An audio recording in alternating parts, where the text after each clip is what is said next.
Welcome to State of Tech. My name's Jared, and today we are reviewing the LG Sport Watch, or Watch Sport, whatever it's called. But anyways, today we're reviewing it. I decided to buy this watch because I really like number sync. Now, AT&T and Verizon both have a number sync option, and what's really cool about it is that this watch has an LTE chip in it, which means it has data service or cellular service, kind of like a phone does, or a tablet that can, take a SIM card. And what's unique about that is that you can sync the number from your phone to the watch. That means that you don't always have to have your phone with you in order to get text messages and phone calls. What's great about that is that if you're in the gym or you have to run inside to a store or anything like that, or you're out for a jog or any situation, you don't have to have your phone with you. Now, smartwatches typically have worked off of Bluetooth and Wi-Fi connectivity, which means that the Bluetooth connects the watch to your phone. You're able to get notifications, send and reply to and receive text messages, and even answer phone calls because of the Bluetooth connection. But if you get too far away from your phone, then that Bluetooth connection falls apart and you're not able to get those notifications and all of that stuff. With number sync, it has its own data. So it's connected to the cell towers on its own, and it can receive phone calls. If somebody calls the phone number that's connected to your phone or sends a text message to that particular number, it forwards it to the watch. You can answer calls and all that good stuff and respond to text messages right from your watch. That was super intriguing to me because I like the watch because it's another way of seeing notifications, responding, and interacting with the data that I want without having to have my phone in my hand.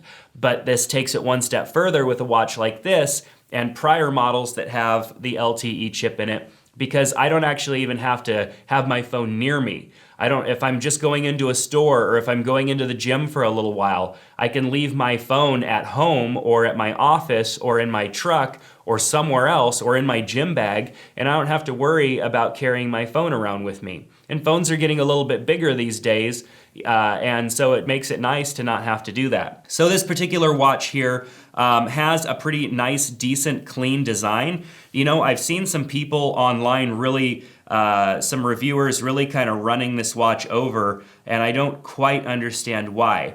I mean, it is kind of a plain watch. It's not super fancy. It's not, like some of the other watches that have a really unique, set itself apart design, but I'm okay with that. The watch that I was using before this was the Nixon Mission watch, which has a unique design. It's more in line with Nixon's other watches, their non-smart watches. What I like about this LG watch is its simple design. Now, the bands on it are not interchangeable, and that is similar to the LG Watch Urbane 2 LTE, which was a watch that came out a little while ago. It has basically the antennas for the LTE going through the band, and that makes the band unchangeable, which is kind of a bummer. Now, when I had my LG Urbane 2, I was able to take the bands off and put them back on, and it didn't cause any problems. So you can, I'm assuming, replace the bands, maybe order some new bands.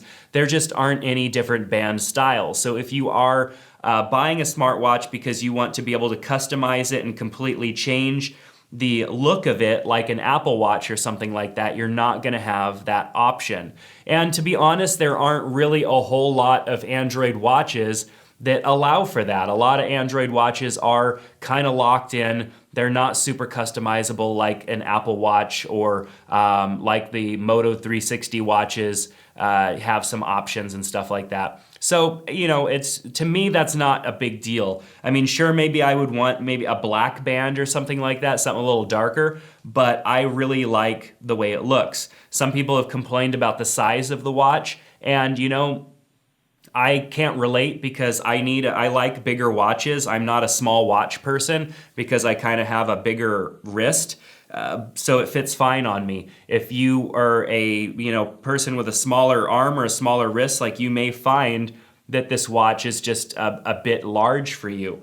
But we're gonna have that problem probably for a few more years just because of the technology that's going into these watches.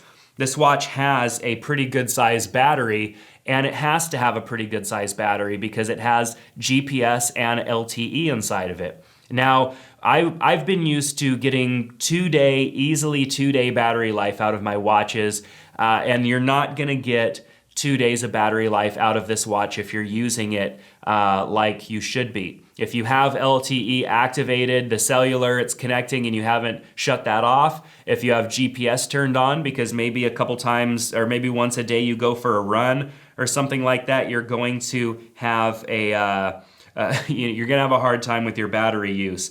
Now, the first day that you use this watch, it's going to be syncing over data and stuff like that. Your battery life is going to be horrible the first day. So give it a couple of days for it to sync over data and get used to it before you judge it, because the battery will be horrible for the first day.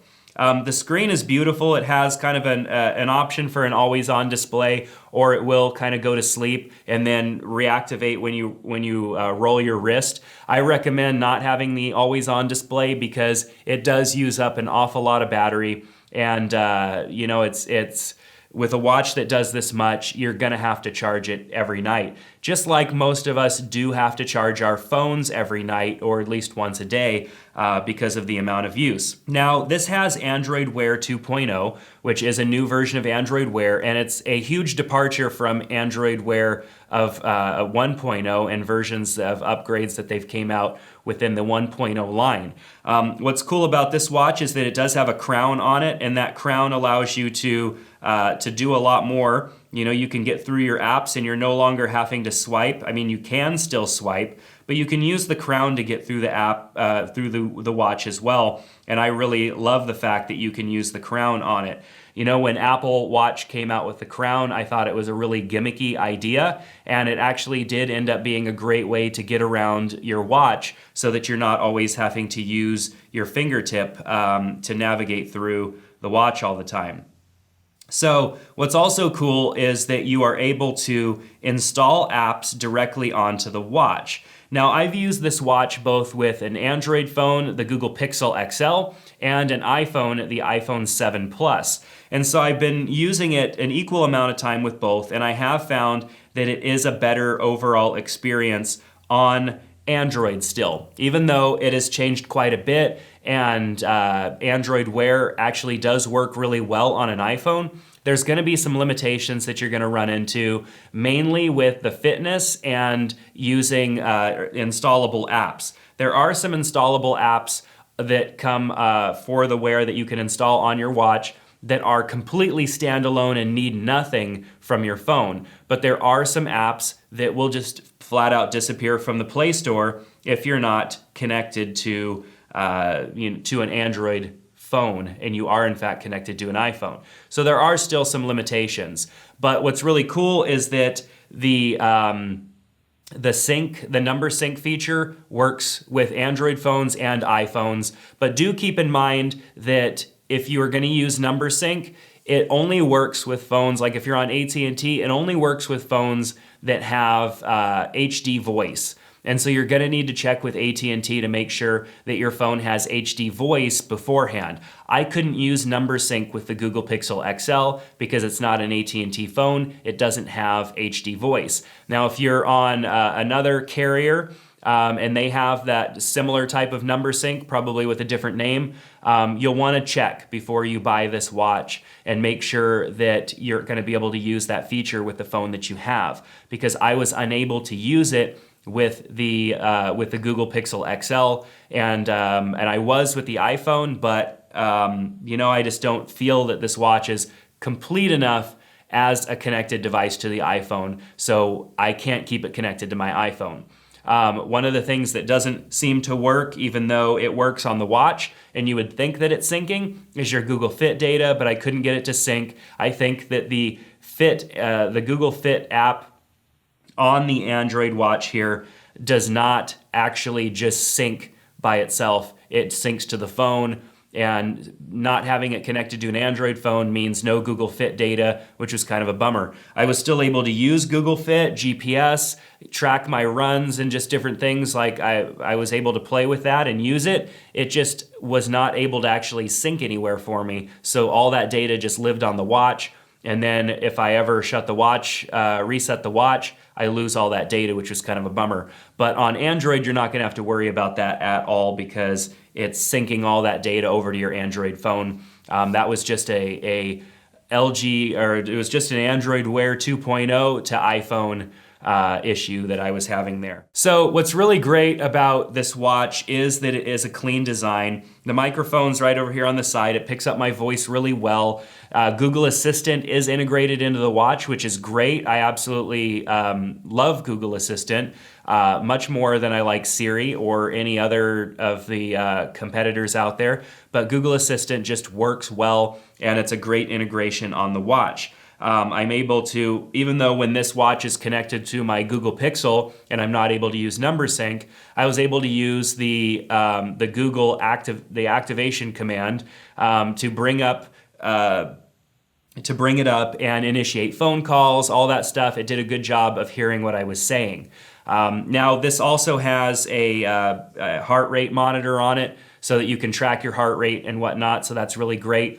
It has one of the largest batteries of any Android watch that's out there, and it needs it because of all of the additional features that this watch has.